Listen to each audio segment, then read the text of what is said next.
Okay, if you can hear us, go ahead and let us know where you're hearing us from.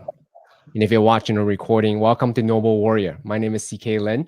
Noble Warriors, where I interview conscious center entrepreneurs about their journey from warrior to commander to king to elder. We'll deconstruct the mindset, mental models, actionable tactics, so then you can go on and take and build your business with more impact and fulfillment. My next guest, Alison Armstrong. She's the founder of PAX Programs Incorporated. She's best known for her Understanding Man online course, the Queen's Code book, and an In Sync with the Opposite Sex audio program. Alison has been dedicated to giving millions of people access to more fulfillment, love, stronger family and stronger relationships, and productive organizations. And if you're curious about her work, go to understandman.com. Please help me welcome Alison Armstrong. Thank you. Thank you so much for being here. I am so excited. I want to actually give you a real quick personal acknowledgement. The work that you have done, I just so appreciate. Well, a few different perspectives to really give you acknowledgement. I love the fact that you emphasize over and over again that men are not unevolved women. We're not hairy women. They're not to be mistaken. When there's nothing wrong, there's nothing broken with any of us, really, not just men, but also men and women. And I love the specific takeaway from the work that you've done is you demonstrated to me where you asked people to raise their hand when they felt physically compromised about their safety. And that was very eye-opening for me when I saw that. I was like, wow, I personally, as a man, never worry about physical safety when I go out. So that was super eye-opening for me. But even more than the content itself, the topics, what I felt is this deep place of empathy and compassion. And I felt understood by someone with the linguistic skills that I didn't have to articulate what's really going on in my mind. So I so appreciate the work that you do, Alison. Thank you. And you're welcome. You're very welcome. So you had said it many times. You started from a place of being a frog farmer. Can you unpack that just a bit for people who are not familiar with the story of Alison Armstrong? Just a short 1 minute, 2 minute version. Version of it. Well, it's elaborated on in the Queen's Code. Kimberly goes through it. It really happened to me. 30 years ago this month, a friend of mine was called a frog farmer. After she asked, why is it that men are really wonderful in the beginning and then turn into sports watching, pizza eating, beer belching, couch slugs?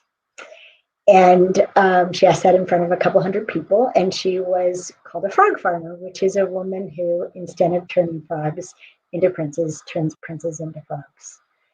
And she completely repelled the concept, and I loved it because I've been fascinated by cause and effect for a long time. I've been fascinated by how many things in our lives we struggle with because of what I call false cause. We assign false cause. And so we're working on something that isn't actually happening. And which is what I've been doing with men for a very long time. I've been working on something that wasn't actually happening. And so it wasn't effective. And the idea that I could be doing something that was bringing out the worst in men was very exciting to me because I knew I could change my behavior, right? I'd been involved in transformation at that point for 11 years, right? I started when I was 19 years old. And I knew I could transform myself, right? I failed at changing anybody else. So the idea that if I could discover what I was doing that brought out the worst in men, which I had no idea what it was because I was so normal, right? I didn't have any reflection of something different, right? So I didn't have any reason to believe that men were different than women believe men are, right? Until this comment.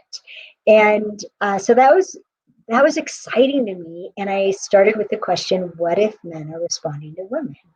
Mm. And I'm stoked. I really don't know where these questions come from. You mentioned spirituality earlier, but that question saved me because I didn't try to prove that men were responding to women. And I didn't try to prove that you weren't. I just was like, what if? And so I learned all these ways that men are responding to a woman directly, to what she said, what she did, the look on her face, the information she provided or didn't provide. But I also found out all these ways that men are not responding to women. And, CK, you know this. You guys have a saying, a man's got to do what a man's got to do. And he'd actually be ashamed if he were responding to a woman. Right? That he's got to do the right thing no matter how he feels. He's got to do the right thing no matter if he loves her. He's got to do the right thing no matter if he's mad at her. He's got to do the right thing whether he wants to, get as far away from her as possible. He's going to do the right thing whether it has anything to do with her or not. And so one of the biggest revelations, and I'll stop, we can talk about them as you want, but mostly women have it backwards. We think you're responding to us when you're not, and we think you're not responding to us when you are. A lot of places where I can go. Yes. So I want to actually jump ahead a little bit, not necessarily segue from where you were. Yeah. I know that you focus a lot on archetypes, especially a book that was seminal to me, The Amazing Development of Men, where you focus on archetypes a lot. I'm very curious to know, when you make things into archetypes, now it's hierarchical, right? From page to prince to king and so forth. Now the perception is it's better to be a king than a prince than a page. Could you speak a little bit about the use of archetypes and potentially the limitation of archetypes? I personally love archetypes, but I'm curious to know your thought. Well, it's interesting. I'd never thought of them as hierarchical. So when you just said that, I'm like, what? A king's better than a prince? Oh my gosh, they're so different. There's advantages and disadvantages, right? Pages, oh my gosh, pages, amazing. So I actually haven't thought of it as hierarchical any more than getting older ought to be hierarchical. Someone could get older but be no more than they were before, right? So the stages of development were exciting for me just as a way of making sense of what if there's a good reason for everything men do? What if there's a good reason for everything men are compelled by? And then later on, as I wanted to understand women better, because what men were telling me about women, I didn't understand. I'd never seen what men showed me in women. And women, again, it can be listened to as hierarchical, the temptress, the mother, and the queen. But no, every woman has the capacity to be all three of them. And we're actually the most powerful when we have access to all three of them, when they're in partnership with each other. So, and then, I like archetypes because they connect with us. Like I have another set of archetypes I call it monarchs, pirates, gamblers, and prostitutes. And they're archetypes of fundamental ways of relating to interactions with other people. And it affects our relationships with money, affection, sex, working with other people, all kinds of things. So I love them just because they help to crystallize for the brain. And the brain learns by the perception of a difference. So the more we can distinguish something, separate it, then the brain can grab it, and then it can actually see the room in between, right? But you have to pull it apart to be able to see it. In neuroscience, they would call it exaggeration. But once you pull it apart so someone can see it, then you can really deal with nuances in between. But until you pulled it apart, you're pretty much ineffective. I'm definitely on point with you for sure, 100% aligned. And then I really appreciated how you articulate it, because in my mind, we have all of the archetypes. We can access any of the archetypes at any given time, and it's really have access, really equal access. You know, if the situation calls for a king, king shows up, a warrior, warrior shows up, versus, you know, I have to be a warrior at all times, and that's very, very limiting. That's the way I think about it. So appreciate it. Yeah, my highest value is freedom, and in my observation, people's highest value is the thing that for them gives them access to all the goodies, right? And freedom means the power to choose. So the power to choose, oh, this is a warrior moment, right? Which is all about protecting. Or this is a king moment, which is all about providing, right? Versus this is an elder moment, which is all about being a resource. So you're a provider, but you don't push yourself on other people, right? To be able to choose those moments, which only comes from choosing to be present, the hardest thing for human beings. So I appreciated the box breathing before we started. That was awesome. Thank you. So I'm curious to know, because as surface level glance, one may say, "Oh, Alison Armstrong, that, you know, it's boxing me into a archetype per se, right?" Versus we delving into your work, and now like, oh wow, there's actually a lot of nuance and possibility with it. So how do you respond to someone who says, "I'm infinite possibilities. Don't box me into your patriarchal or stereotypes. You know, looking at men and women and what we're supposed to do, or the evolution biological blah blah blah." How would you respond to something like that? Well, I very rarely get said something like that. I'm usually the one, like I have people who will talk to me about the patriarchy, right? So, Hana, the patriarchy. You know, like, excuse me, but I've never met a patriarchy. What are you talking about? As I can tell, the more I've studied the men, the more I've seen how much men are compelled to serve, right? Much more compelled to serve than to be served. And I think if we looked like at our society, if people weren't, see, how would I say this? So what people tend to do, right, is there's this possibility, right? Something really beautiful.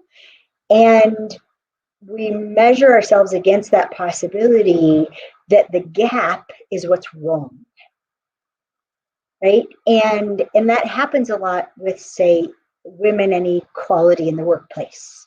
We measure against this idealism. If we measured against a little over 100 years ago, women were considered too stupid to learn to type. Honestly, if we measured against being property, to owning property, to generating wealth, if we measured against what we were thought of capable as doing, to how many women are given leadership positions in corporations by men. They're given them by men because all the men really care about is results and being effective, and they don't care whether you have an innie or an outie. Like if we were really paying attention to what's happened, we would call it a revolution. We would go, holy moly, look what's happened in the last 50 years, instead of look what hasn't happened and what it should be. So it's pretty funny. I mean, the same thing with masculine and feminine. I gave up using those words because they're so laden with right and wrong and objectification and the idea that we're fixed. And my work in horsemanship, which has been a great aspect, a great access for me to partnership, is all about having an infinite ability to respond. At every moment, I want an infinite ability to respond. Mm. And if you understand, if you can see what compels you in the first place, which is not responding, being compelled is no choice. If Mm. you're unaware of what you're compelled by, like the instinct to protect or the instinct to provide or the instinct to create, if you're unaware of how much you're compelled, then you'll never have an infinite ability to respond. Because So that infinite ability shows up in the moment of awareness. I'm compelled. I could choose something else. And most people aren't even ever aware that they're compelled. so I want to follow up with that thought. Hit a pause on that real quick. Tactical question. Tactical question. Okay, because we're definitely aligned. It's all Yeah. about, in my mind, when I talk about masculine and feminine, I'm not talking about gender. I'm talking about the energetics, right? The tendency of it. Yes. The language itself is so laden with a lot of the historical context that I didn't really need to carry. So a little coaching for me. If not using those terms to describe the polarities, what do you use? Because words are so limiting. I need to say something, Yes. point to that, right? How do you, is it hunter gatherer? Is that where you can go to now, or what do you say? I went from masculine and feminine to hunter and gatherer, and then immediately people, he's such a hunter, she's such a hunter, right? She's such a gatherer. Again, objectification. So mostly I traffic in ing words now, which Mm, are states of being, thinking, processing, right? So they're active, they're fluid. So are you in mm, hunting mode? Are you in gathering mode? Are you in a mental state of commitment, right? mm, You're in a committed state of mind, which is going to actually change the way that you perceive and process and speak and listen and everything. Or are you in an open state of mind, a connective mm, state of mind, right? Are you about, in this moment, are you about productivity or connectivity? Right? mm, So mm. more fluid, more active, more indicating how changeable we are, and that it's also it's not just our state of mind. Like our state of mind affects literally our state of biology, right? We Mm. affect our own hormones with our thoughts, and then our hormones affect our thoughts. So Mhm. that can be in a downward spiral, or it can be an upward spiral. It can be in partnership, or it can be antagonistic. So I'm always dealing more in paradigms, if you will, um, than than the false sense of certainty that labeling gives people. Right? I love that. We're Yeah. compelled to label things because it makes us feel like we have literally a handle, right? A Mm, label's a handle. Okay, I yeah. got a handle on that, right? And it's a false sense of certainty, and it makes us less effective. While feeling like we'll be more effective, we're actually less effective. So instead of going for quote unquote efficiency, like let me give you a handle, let me give you a title, let me give you identity, you can call you Uh-huh. that, really literally, well maybe metaphorically box you in, or Yes, literally. it Uh, does. Instead of doing that, focus on this the ever shifting state, the ing. Yes. What are you inging in this moment? A way of being this moment Yeah. as the situation arises. Yeah. Yeah. Near as I can tell, the only things that we really can control, like have a say in, have a choice in, which are the only things actually happening with ourselves and between us and other people, are how are we being, how are we listening, and how are we speaking. Those three things. And of those three things, most people pay the most attention to speaking. What should I say? How should I say it? When how we listen is so much more important than how we're speaking. Mm, And how we're being, it communicates way more than anything we ever say. Being is actually the universal language.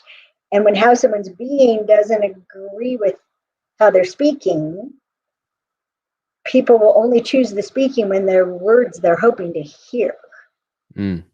Right? And they'll ignore the being that's telling them this is incongruent. This is incongruent. So I want to make it practical. We'll get to the practical applications of this in just a moment. But I want to segue to this thing that you had drawn in one of your other podcasts. It was a downward spiral. You had talked about the evolution biological mindset, hunting versus gathering, right? Gender, and then its instincts, procreate, protect, and provide. Yes.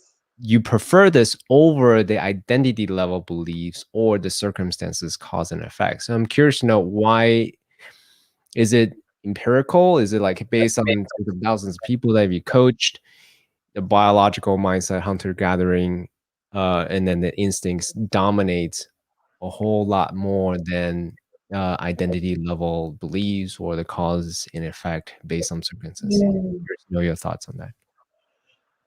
Well, a man named Brian Regnier, who a largely unknown titan in transformation. I know got wisdom to, course. it was, of course, very good. Yes. So I got to be in the original wisdom course, the very first exploration one, and then the second one. And what Brian said in that first course was, if you're struggling with something, you may be trying to solve it at a level that's different than the level it's actually happening at. And this is what I mean by false cause. So most people are trying to solve their relationship issues, right? Both words are problematic. They're trying to solve them at the level of individual, at the level of my personality, my sun sign, my history, right? My birth order, my ethnicity, my religion, my socioeconomic status. We try to solve it as all these things that I might say are true about me.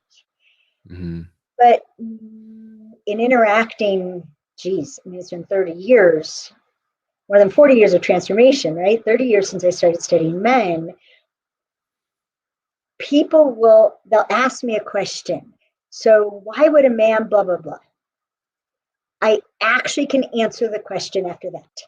But then they're compelled to tell me the situation, the 30-year history, not necessary, because it had nothing to do with the situation, nothing to do with the history. It has to do with exactly why every man would do that, right? Nearly every man would do that, right? And so it's just it's just something to take on. What if anything you're struggling with, you're working on it at a level that it isn't happening yet? May I share something with you? Please, of course. So about 15 years ago, I'll save you the backstory. I took on letting go of everything that isn't love. And every birthday I recommitted to it. And usually about a month before my birthday, I get a preview of what am I going to have to stick my face in for the next year. Not pretty. Greed, despair, anger, oh my gosh, pride, arrogance. I could just go on, right?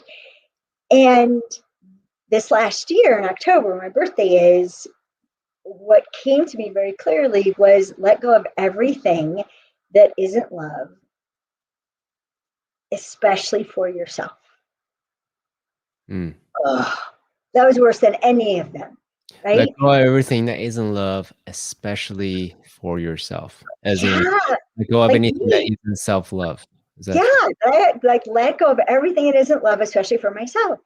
And the first place to go to, right, especially as a woman, would be feeling love for myself, right? How do I have a feeling of love for me?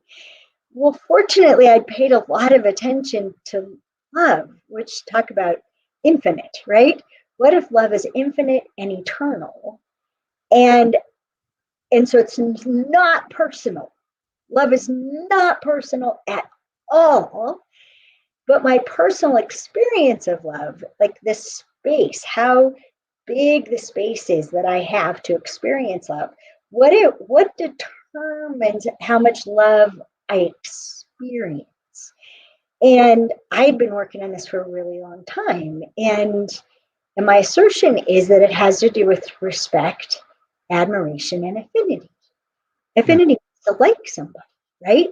So the more respect you have for someone, then your experience of love for them is going to grow. The more admiration, your experience of love for them, it's going to feel bigger, right? The more you like them, like you just prefer how that person is. That's so cool how they handle that, right? The more you like them, your experience of love is going to grow. And then when they do things that cause you to lose respect, it shrinks. Cause you to lose admiration, it shrinks. Cause you to, I don't like that. I don't like them. It shrinks. Well, what if it's just that simple? Well, fortunately, when given the assignment, especially for myself, that was right there available to me. Oh, if I'm going to let go of everything that isn't love, especially for myself, I need to stop doing the things that cost me respect for myself. Stop doing the things that cost me admiration for myself. Stop doing the things that cost me liking myself. I got to stop doing those. I have to cut it out. I can't entertain them anymore. And I need to do more of the things that expand respect, admiration, and affinity for myself. And literally, CK, this is what has me go out in one digit weather, right? Like 3 degrees out, bundle up, go out in 3 degrees in the dark, maybe snowing, and give my horse her pain medicine. Because if I don't, I lose respect for myself. If I do, I'm like, yes, I'm that person. Something as simple as that I've struggled with for years. She's been on this medicine for like 3 years. Almost every night. No, I just want to go to sleep. I just want to go to sleep, right? No, I just cut it out because I didn't realize how much it was eating away at my own respect for myself. I was ashamed of myself that I'd let my horse go through the night in pain. So we wanted to get practical, right? That's a way to get practical. What are the things that we do that cost us respect, admiration, and affinity for ourselves? Which, by the way, CK, the more we put up with that in us, the more we put up with it in other people. The more we don't, we literally put up with. Brian Ranger said this too. Like what kills relationships? He said putting up with things you can't tolerate. And I thought put up with and tolerate meant the same thing. And then I looked up tolerance, and it said the ability to be without any loss of respect, admiration, or affinity. Oh, that's why in Los Angeles it's the Museum of Tolerance, not the Museum of Putting Up With, right? Yes. So what are we putting up with in ourselves or in other people that's costing respect, admiration, or affinity for them or for us? You start interacting at that level instead of personality or justification. It's because, remember his upbringing, remember the culture he comes from, remember like all these things that we use to justify people being not the best people they could be. We can have compassion for what causes us to not be that, but I think it's disrespectful to settle for it, to think that little of you or to think that little of me. So let me recap real quick, then I'll ask a follow-up question. That's my style over here on this podcast, okay? So what you're saying is how you do that, by the way. It's awesome. It's such a good setup. Thank you. Thank you. So what you're saying, if I'm hearing you right, let me reinterpret of what you're saying is every time you take on that way of being, you gain respect to yourself, or in landmark would be you honor your word to yourself first and foremost. You show up that way, then you're at a much quote unquote better space to engage with another. Is that roughly what you said? Is that accurate, or did I totally mess it up? honoring your word is awesome. For many people, just giving their word would be a breakthrough. So many people won't commit, won't promise anything because of the risk of failing. And I mean, it's a whole topic we could have. The source of my ability to do what I do is because I became a failure when I was 28 years old. That's a whole other topic. And most human beings are driven by not failing, to succeed and not fail, to live and not die. And that's why we're easy to manipulate. So yes, give your word, keep your word. You know, as you can tell, I was profoundly influenced by the group of people that came out of what was called Mind Dynamics, and who started Psi and S and Lifespring. And I, you know, one of my favorite things, CK, was something Werner Erhard said, which was, he talked about how we use words, right? And language is so important.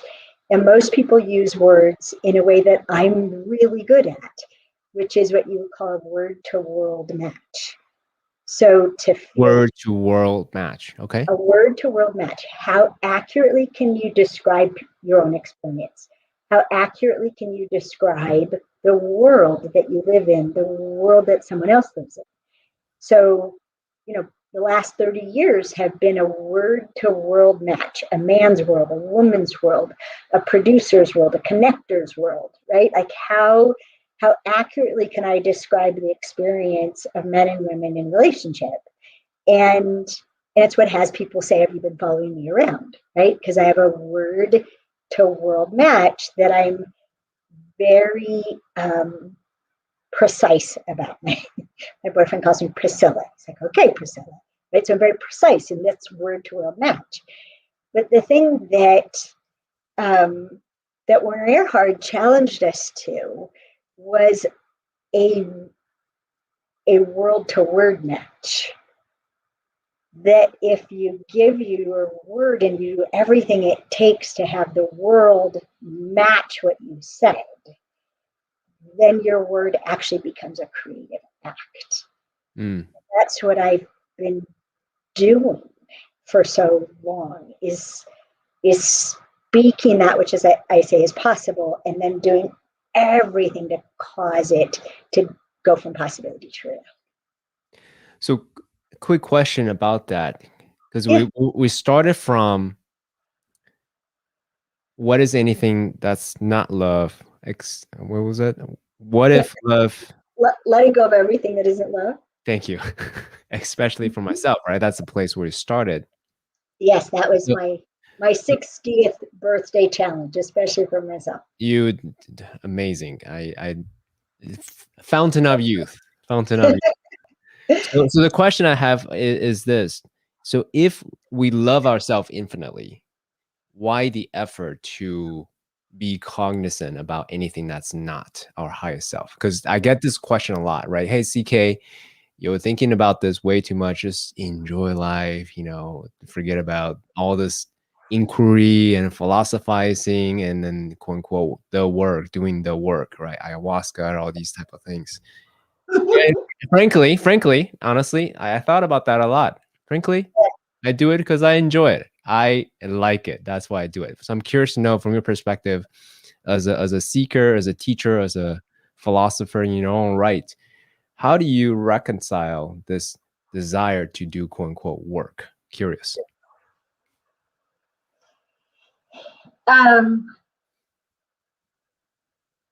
Well, I would challenge where you began with, if we love ourselves infinitely. I would assert we're a duality, right? It's in our biology, it's in our brains. We have two different nervous systems, right? One that's all about survival, and one that's all about something way beyond survival. And what you said about you do what you do, frankly, because you enjoy it. We were talking about archetypes before, right?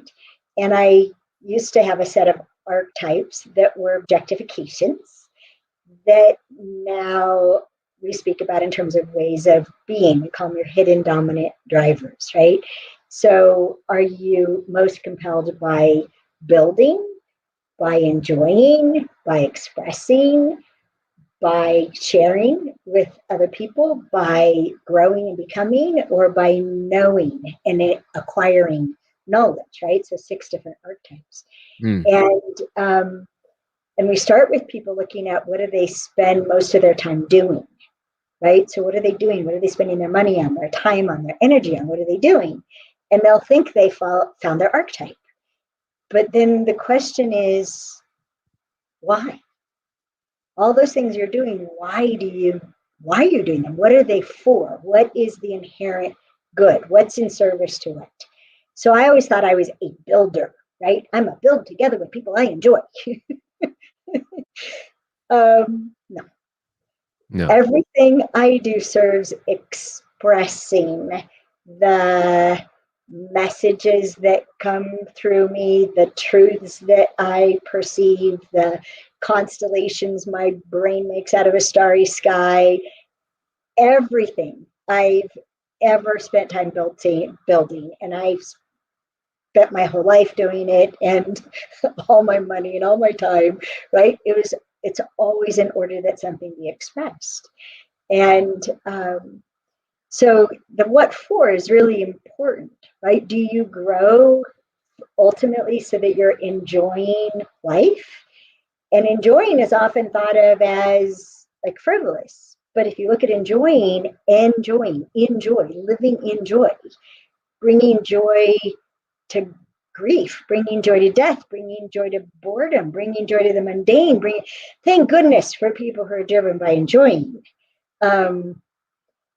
There's a lot of trash that actually gets picked up in life in all contexts for the purpose of being able to live in joy.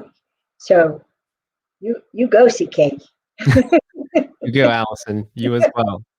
So recently I had a family member who passed. So this, what you just said, is very poignant to me, especially in this moment. So I'm looking at the time. I can literally talk to you for hours, but since the time is so limited, I want to ask you 2 questions, okay? Yeah, sure. One important aspect that you had talked about is honoring ourselves, right? You had, and I'm quoting you, we treat people like how we treat ourselves. When we know how to honor ourselves, we can then teach others how to honor us. Do you want to say something about that? Well, I don't think I said we treat people the way I treat ourselves. Okay. We teach people how to treat us by how we treat ourselves. So the whole phrase is honor yourself first or all is lost. And the reason being that you won't ever let anybody treat you better than you treat yourself. You won't let them. You won't be able to receive it because you'll be afraid of what obligation it will cause you to have to them. If they're treating you better than you would treat yourself, you now owe them something. If you're not modeling how to respect you, then they don't know how to respect you. They're going to project onto you, and they'll show you respect probably the way they want to be shown respect.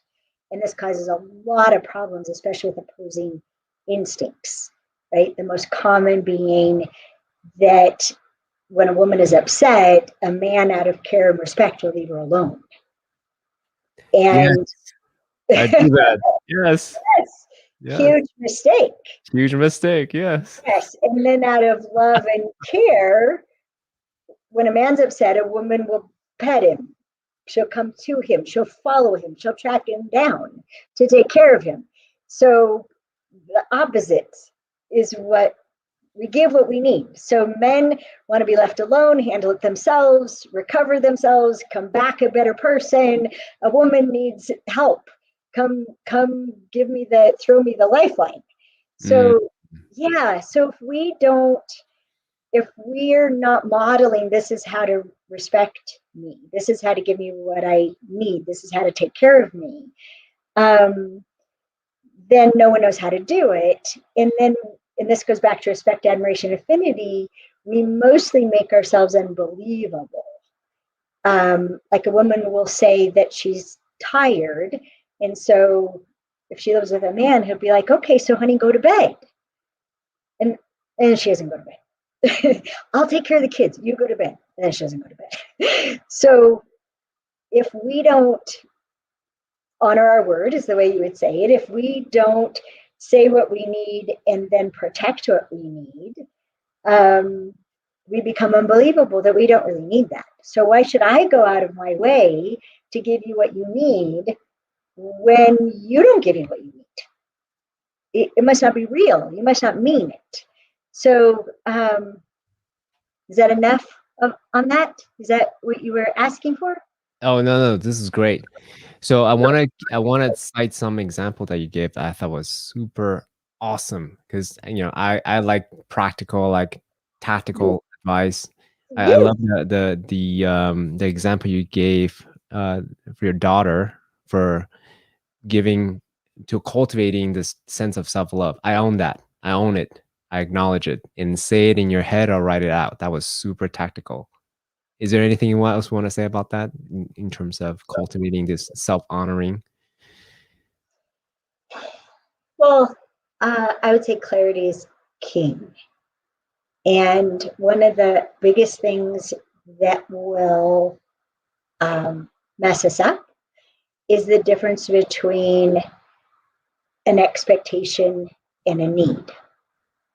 And expect things that we need that we expect, things that we need that we don't expect, things that we expect that we don't actually need, things we expect that we do need.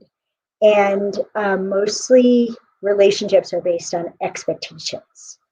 And how well are we fulfilling the other person's expectations without ever having to say what they are, right? And how well are they fulfilling ours without us ever having to say it? Because that's the nature of an expectation. It's something that should happen without me having to do anything about it. And this is what, it's a killer. And it's the same thing with ourselves. We have expectations of ourselves, and whether we're failing at our own expectations is going to have a lot to do with our affinity for ourselves, right? But have we really sat down and gone, where did that expectation come from? Am I going to own it? Am I going to claim it, right? Or is that what I would call dog hair and foxtails, right? You sit down on a couch and you stand up with dog hair all over your end. Did you intend that? Did you choose that? You walk through a meadow and you come home with a sock full of foxtails, and they could work their way into your bloodstream and all the way to your heart. Did you intend that? So examining everything we think should happen, everything someone else should be, everything I should be. Wait a second, am I going to own it or am I going to release it? How do you release it? Well, I use the Sedona methods. I don't know if you're familiar with. I'm personally, I know of it. I'm not personally familiar with the process itself. Oh my gosh, it is Lester Levinson, who created the first Sedona method, and then Hale Dwoskin, who's carried on the legacy and blown it up like crazy. He's one of my heroes. It's one of the quickest, most effortless, effective ways of restoring yourself that I've ever met. And I am huge on restoring yourself. And it operates on the principle that what you resist persists, which is, basic tenet of transformation. What you resist persists. And so instead of resisting, you welcome. Could you welcome that? So I have a friend, powerful pain in his shoulders from his neck. And I just taught him welcoming. And he was stunned, right? Because he spent so much time enduring, resisting this pain. I invited him just to welcome it every time it showed up. Assume it's a new pain, not still there. It's just a new pain, a new pain. Welcome, welcome, welcome, welcome. instantly transformed his experience of life and how much energy he had. He just kept welcoming the pain. Welcome, welcome, welcome. Hale Dwoskin has tinnitus. Most people would go crazy with a constant ringing in their ears. Yeah. He just goes welcoming it. He spends no energy on it. He just welcomes, welcomes, welcomes. So, yeah, it's powerful stuff. I encourage everybody. I have Hale's permission to teach the Sedona methods in any training I ever do. Oh, that's beautiful.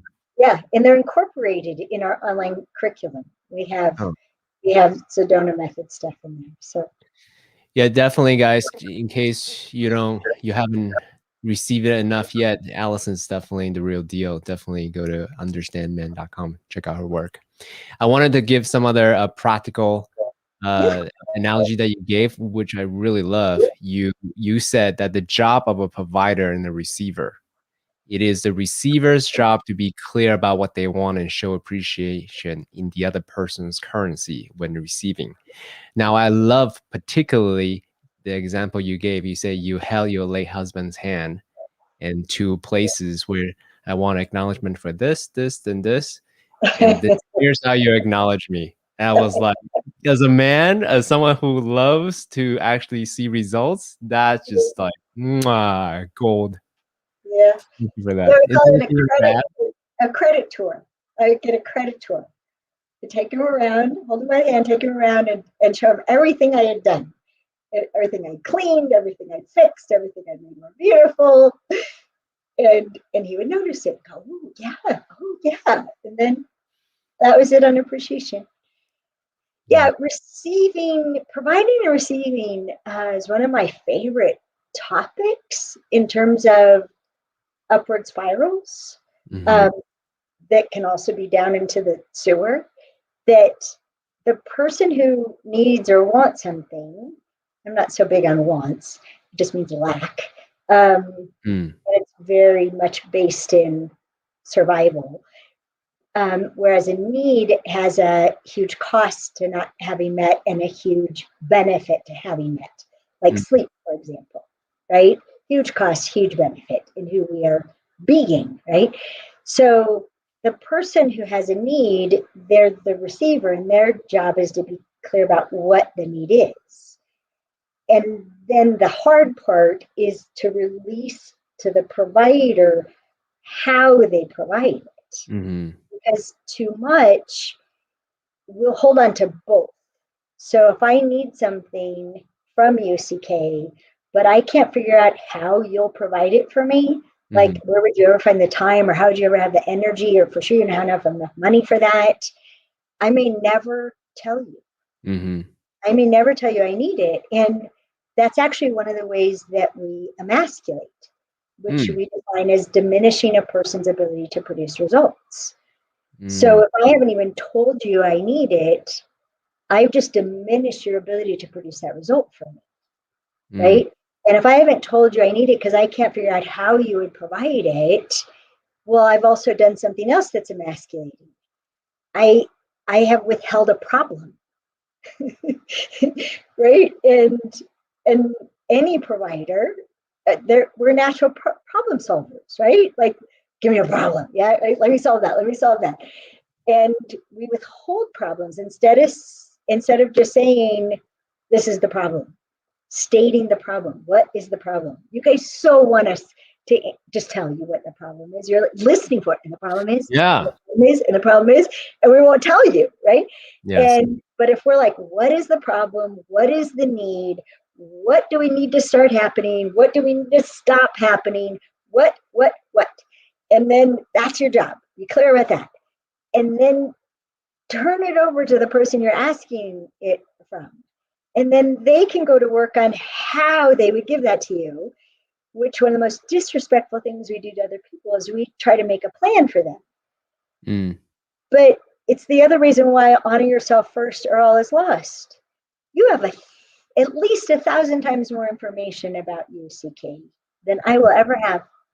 No matter how well I know you, I won't know how much energy you have in your body right now, how much worry you have in your head right now, what you're distracted by, what you're focused on. I'll never know what you know about you.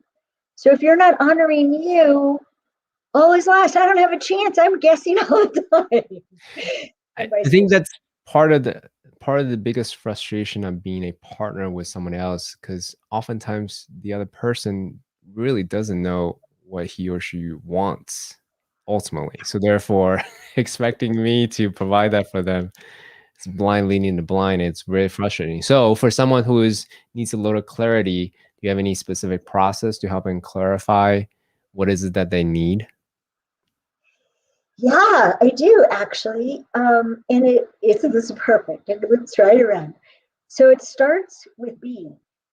Mm, So what are the qualities of being that you want to bring to this situation, this moment, this date, this evening, to grieving, to accomplishment? What are the qualities of being in this situation? Okay, so you can prepare yourself for something. You can maintain states of being. You can restore yourself to states of being. So how do you want to be?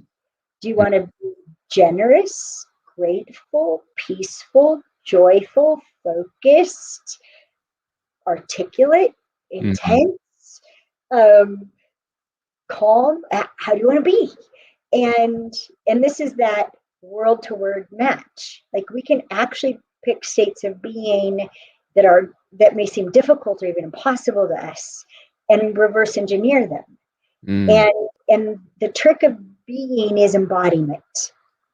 So we will be naturally anything we've embodied.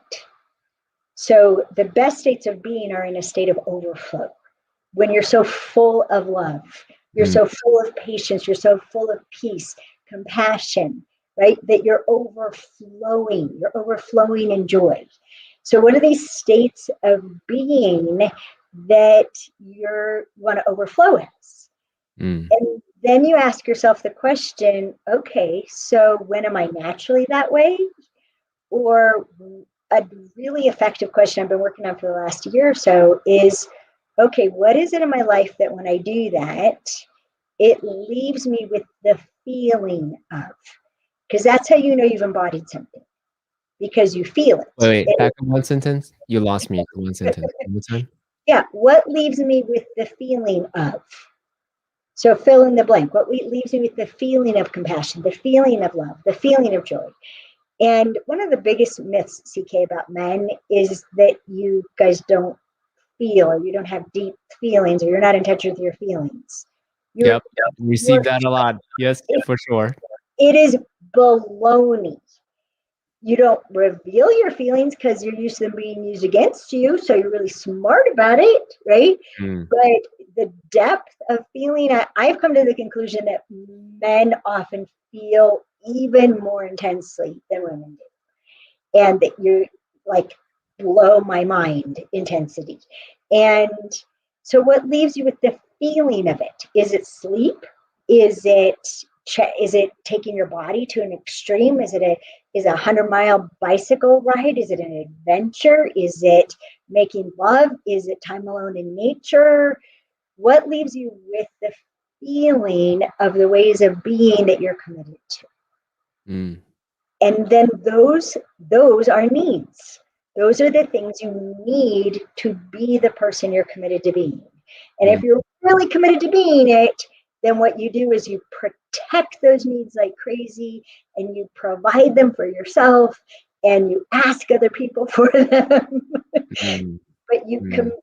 you can, oh boy, there's 1,000 things we could say, but we usually go fishing for what we need. We don't commit to what we need Mm, before we ask another person to commit. And mhm. how you'll know you're committed to what you need, because you're committed to a state of being, is you'll have a backup plan if they can't provide it for you. If they're unable or unwilling to provide it, you have a backup. Beautiful.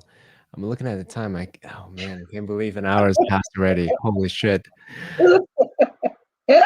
And in honoring my promise to you, get you off the hook on a timely basis, I literally can talk to you for hours, seriously. Yes, But I we could. want to really acknowledge you, for Allison, for the body of work that you've done. You know, my grandma just passed, so I'm freshly reminded in the finality of life, and just like so much that you have produced, and you know, the ripple effect continues. Every single person in my circle heard about. I'm about to do a conversation with you. There was like, I love Alison Armstrong. I just love you, and then thank you for the work that you do to really helping not only men and women heal, self-honoring themselves, but also cultivating the facility, the capacity to produce a very synergistic, productive relationship for their family, for the company that they do. So, Allison, you are a gem. I just so appreciate you. I hope that we get to do this part two sometime in the future. So, just Yeah, really honor you. Thank sure. you so much. Very great. Very great thing to do. With that said, let me complete.